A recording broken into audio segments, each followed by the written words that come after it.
എല്ലാവർക്കും നമസ്കാരം. വിജയ് യൂട്യൂബ് ചാനലിലെ മറ്റൊരു എപ്പിസോഡിലേക്ക് സ്വാഗതം. ഞാനിവിടെ കാണിക്കുന്നത് ഞാൻ കൃഷി ചെയ്ത ഗ്രോ ബാഗിനകത്ത് കൃഷി ചെയ്തിരിക്കുന്ന മുളക് തൈയാണ്.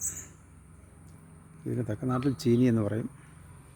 കാസർഗോഡ് ഭാഗത്ത് വടക്കൻ കേരളത്തിലേക്ക് മുളക് തൈ എന്നൊക്കെ പറയാൻ ഇത് കാച്ചിടക്കുന്നുണ്ടോ.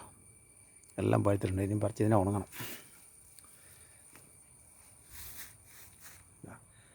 നമുക്കൊരു 10 ഗ്രോ ബാഗിനകത്ത് ഇതുപോലെ മുളക് തൈ വെച്ചാൽ ഒരു വീട്ടിലേക്ക് ആവശ്യത്തിനുള്ള പച്ചമുളക് കിട്ടും.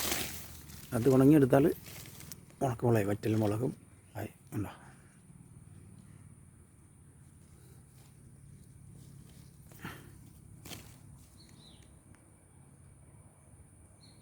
നാടൻ മുളക് കടയിൽ നിന്ന് വാങ്ങുന്ന നാടൻ മുളകാണ്.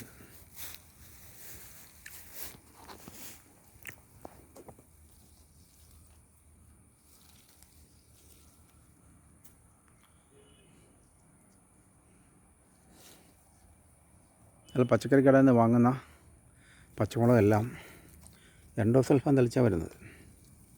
ഇതിന് ഇല കുടിപ്പ് രോഗമുണ്ടാവും. അപ്പോൾ എൻഡോസൾഫാനാണ് തളിക്കുന്നത്. ഏറ്റവും കൂടുതൽ വിഷമുള്ള പച്ചക്കറികളിലൊന്ന് പച്ചമുളകാണ്. അത് ഒഴിവാക്കാൻ ഒറ്റ കാര്യമുള്ളൂ. ഇതുപോലെ പച്ചമുളകിൻ്റെ വിത്തെടുത്തിട്ട് പാകി കളിപ്പിച്ച് ഇതുപോലെ ഗ്രോ ബാഗിനകത്ത് വെച്ചാൽ മതി. കുറച്ച് പച്ചച്ചാണകവും കടലപ്പിണ്ണാക്കും കൂടെ പുളിപ്പിച്ചിട്ട് വെള്ളത്തിൽ നേർപ്പിച്ച് ചൂട്ടിലൊഴിച്ചാൽ മാത്രം മതി. മറ്റൊന്നും വേണ്ട. വേണമെങ്കിൽ മത്തിക്കഷായം ഉണ്ടാക്കി തളിച്ചാൽ ഇല കുടിക്കുകയില്ല. നല്ലൊരു ഹോർമോണും കൂടെയാണ്. ഇനി സസ്യബുക്കുകളാണെങ്കിൽ ഉപമൂത്രം നേർപ്പിച്ച് ഒഴിച്ചാൽ മതി.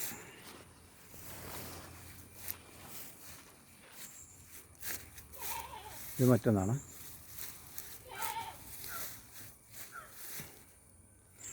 ഇത് കാശ്മീരി മുളകാണ്. മഹാരാഷ്ട്രയിൽ നിന്ന് കൊണ്ടുവന്നതാണ്. ഇതിൻ്റെ ഉണക്കമുളകിന് 2000 രൂപ വിലയുണ്ട്. 7 ഇഞ്ചോളം നീളമുണ്ട് ഇതിൻ്റെ മുളക്. ഇത് ഗ്രോ ബാഗിനകത്താട്ടോ.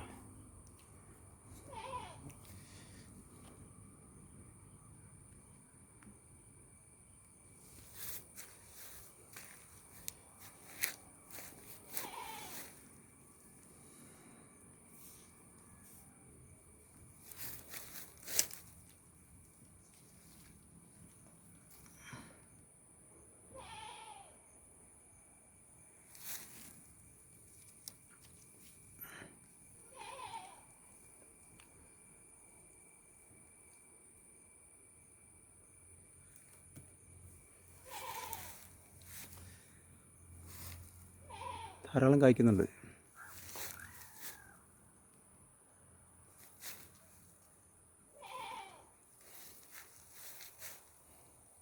നമ്മൾ നാടൻ മുളക് പച്ചക്കറി ഉണ്ടാക്കിയാൽ പച്ചക്കറി കടക്കാർക്ക് വേണ്ട. അവർക്ക് ഇതിന് വൻ ലാഭം കിട്ടില്ല. അതുകൊണ്ടാണ് ഇവരെല്ലാം വൻ ലാഭം ആണ് ഉദ്ദേശിക്കുന്നത്. അങ്ങനെ കർണാടകത്തിൽ നിന്നും തമിഴ്നാട്ടിൽ നിന്ന് വരുന്ന പച്ചക്കറി മാത്രമേ എടുത്ത് വിൽക്കാനായിട്ട് തയ്യാറാകുന്നുള്ളൂ. പിന്നെ നമ്മളിത് ഉണങ്ങിയൊക്കെ സൂക്ഷിക്കുക. നമുക്കതിനെ ഉപയോഗിക്കാൻ പറ്റും. ഇത് കൊടുത്ത് കാശുണ്ടാക്കാൻ പറ്റുമെന്ന് തോന്നുന്നില്ല.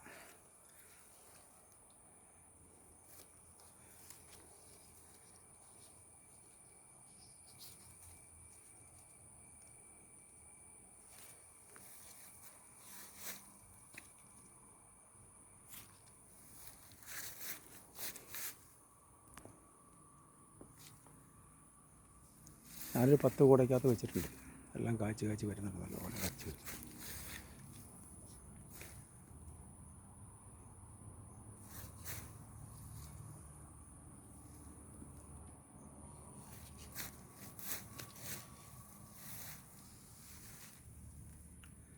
അപ്പോൾ ഇതാണ് ഇന്നത്തെ വീഡിയോ. ഈ വീഡിയോ ഇഷ്ടപ്പെടുന്നത് ലൈക്ക്, ഷെയർ, സബ്സ്ക്രൈബ് ചെയ്തത് കൂടെ കൊടുക്കുള്ളൂ.